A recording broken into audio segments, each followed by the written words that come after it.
Have you ever had a life-changing experience? A life-altering experience?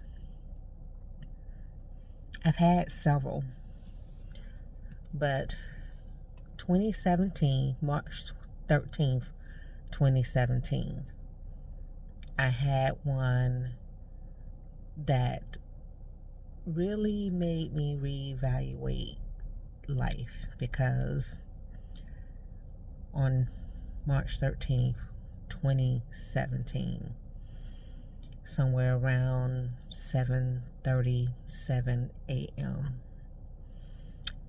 I had a experience where I was temporarily no longer here. And this is important because I remember I was headed into the hospital for work, and I ended up a patient there. And I remember when I really could recognize everyone around me. There were, of course, people I knew, nurses I knew. And one of the nurses that I knew really, really well said to me later after this event, she was like, one, she definitely didn't think I was here because I was white as could be. And she had never seen a black person as pale as I was.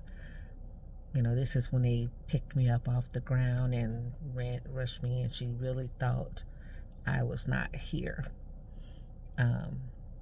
So, yeah, when I see you, when you guys have the crash cart, I've had the crash cart used on me. So, after this experience and all the doctors and the people telling me I'm not supposed to be here, I shouldn't be alive, da da da. And we fast forward to where I'm discharged from the hospital the first time, because I ended up back in the hospital several more times. But during this period of time, for a 3 to 4 month period of time, I was not working at a job. And I had my first job when I was around 16, my first official job. But prior to that, I had a lot of little small businesses, a lot of little hustles that I did. So I had always been working, going to school, working, doing multiple things. And at the time this happened, I was in my 40s. So you have complete 30 plus years of working.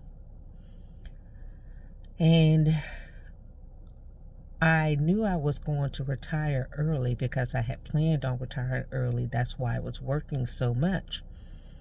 I was going to definitely retire at 50. That was the goal.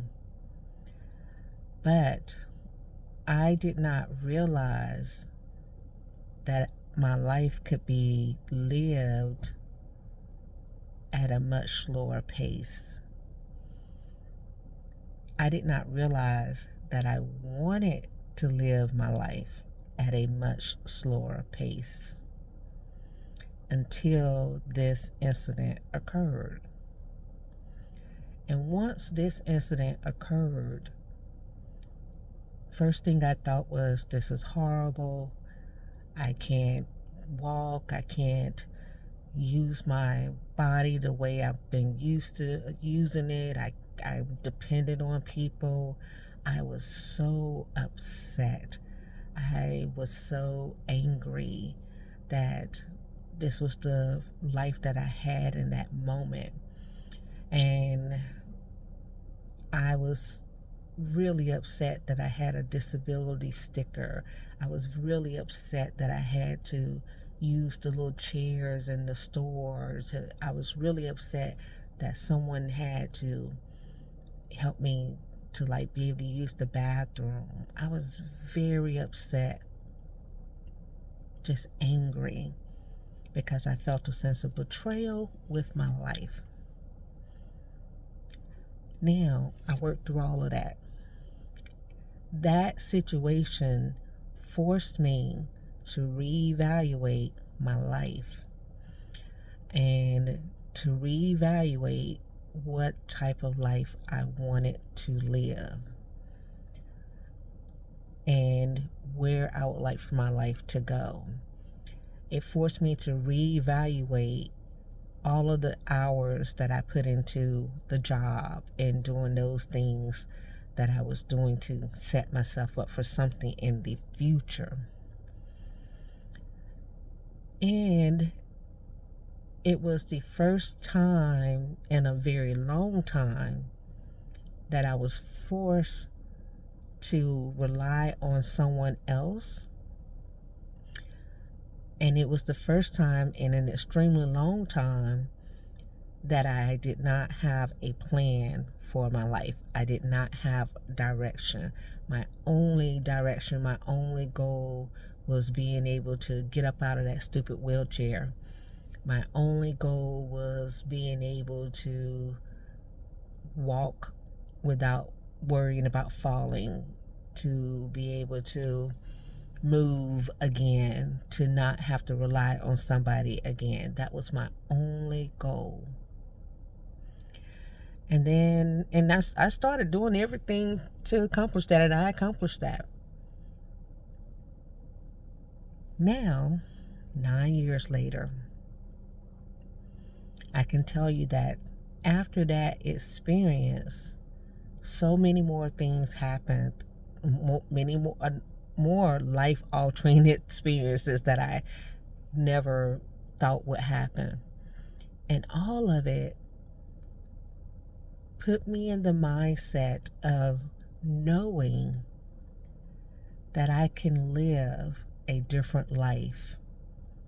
And the life that I was living of working and doing things with this goal of retiring at this particular point once I have this amount of money wasn't even necessary. I didn't need that amount of money to retire. I didn't need that stress that was just killing me. My body didn't betray me. I betrayed my body. I was forced to figure out how to align with a life that brings me peace. And that's what I have focused on. I've gone back and forth on some things until I've finally got to the point of where I live and walk a certain path completely. I do not believe that I would have gotten here this soon in my 50s if it had not been for that event, because my personality was such to where I was, let's go be COO of a hospital. Let's go. These are goals. These are things that I've had in mind of things I can accomplish. I could do these things, and let's open up this. Let's do that. Let's do this. And all of that was outside of the other things. I completely was pushing aside my shamanic background and my pathway. I was completely stuffing that down. Although I was still seeing people at the hospital and working with them.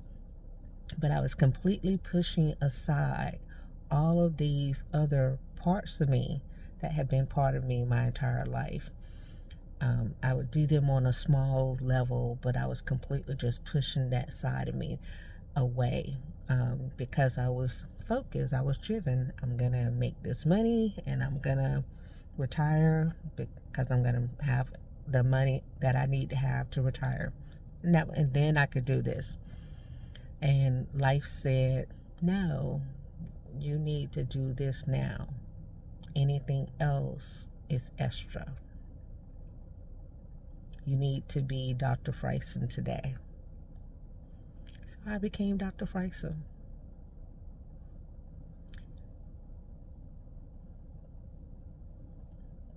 Now I want to encourage people not to wait until you have some life-altering, detrimental event happen before you take the time to actually take care of yourself. Don't wait. You can do those other things without having a tragic moment occur. You can align with that new life path without having the tragic thing occur. Okay? Bye.